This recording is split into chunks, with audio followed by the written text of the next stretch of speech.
wuxuu geynayay cunto laakiin waxaa ku jeesjeesay gabar taajirad ah. waxay si fudud u maleeyeen in shaqaalaha cuntada geeya ay yihiin kuwa si fudud loo xoogi karo. ninkii ma uusan la doodin. wuxuu si degdeg ah u xirtay koofiyadiisa, gaaska ayuu furay, wuxuuna si aan kala joogsi lahayn u eryaday. kadib dhowr iskoys wuxuu ku qasbay gabadhii taajirada ahayd inay istaagto isagoo si xirfad leh u maray. wuxuu soo qaatay sanduuqii cuntada wuxuuna ku tuuray gaariga gabadha, taasoo ku qasabtay inay si adeecsan u bixiso lacagtii. Taeyul wuxuu ahaa nin cunto geeye ah oo dadaal badan. wuxuu shaqayn jiray ilaa habeen dambe maalin kasta. maalintan Taeyul wuxuu helay taleefan gacanta ah. ninkii iska lahaa wuxuu u ballan qaaday abaalmarin weyn haddii uu keeno taleefanka. wuxuu taleefankii geliyey qolka taleefanka ee godka tunnel ku dhex yaal sida lagu faray, mana uusan ogeyn in macaamilkaasi uu ku riixay dabin si taxadar leh loo qorsheeyey. maalintii xigtay booliisku waxay jabiyeen albaabka, waxayna ku qasbeen inuu raaco. waxaa lagu eedeeyey inuu yahay dambiile dil geystay. maxkamadda dhexdeeda diiwaankiisii cuntada uu geeyey waxaa si buuxda u diiday booliiska oo wata caddaymo aan toos ahayn.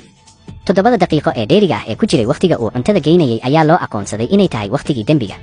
shandadii uu si naxariis leh u caawiyey nin waayeel ah waxay la mid ahayd tii loo isticmaalay in lagu tuuro meydka. xitaa ka sii darnayd, taleefankii uu helay wuxuu ahaa kii dhibanaha, goobtii uu ku celiyeyna waxay ahayd isla goobtii dembiga ee meydka lagu tuuray. caddayntii ugu dambaysay waxay ahayd dareeraha jidhka ee laga helay meydka iyo jijintii ay saaxiibtii siisay oo goobta laga helay. isbarbardhigga danaada ayaa muujiyey isku ekaansho 999% ah. Taeyul gebi ahaanba wuu niyad jabay. dhammaan caddaymaha si quman ayay isugu beegmeen. waxaa lagu helay dambiile. kadib markii la xiray, saaxiibtiis markiiba way ka tagtay. warar xun ayaa isku xigay. walaalkiis ka yar ayaa isdilay murugo awgeed.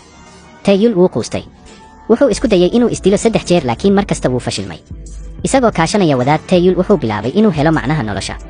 wuxuu u adkaystay xoog sheegashada maxaabiistii kale, isagoo si baan u baranayay xirfado cusub oo xoojinayay jidhkiisa. 5 sano ayaa ka soo wareegtay. Taeyul wuxuu ka soo gudbay nin rabay inuu dhinto, wuxuuna noqday nin xoog leh oo muruqyo leh. maxbuus cusub ayaa yimid xabsiga. waayo aragnimada xariga maxbuuska cusub waxay la mid ahayd tii Taeyul. xitaa hadalladii qareenkiisa waxay ahaayeen isku mid. Taeyul markiiba wuu xanaaqay. wuxuu ogaaday in waxaas oo dhan ay ahaayeen dabin si gaar ah isaga loogu dhigay. wuxuu codsaday inuu la kulmo qareenka. qareenku mar dambe ma uusan qarin.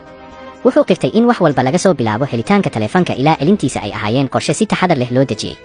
xitaa dhimashada walaalkiis ka yar ma ahayn isdil. maskaxdii ka dambaysay waxaas oo dhan wax dan ah kama gelin, sababtoo ah Taeyul waxaa loo malaynayay inuu xabsi daayin ku jiro.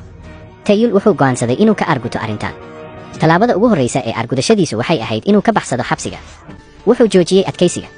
kuwii xabsiga ku dhibi jiray ayaa mar kale isku dayay inay dhibaateeyaan, laakiin si degdeg ah ayuu uga argutay, isagoo midba mid u garaacayay.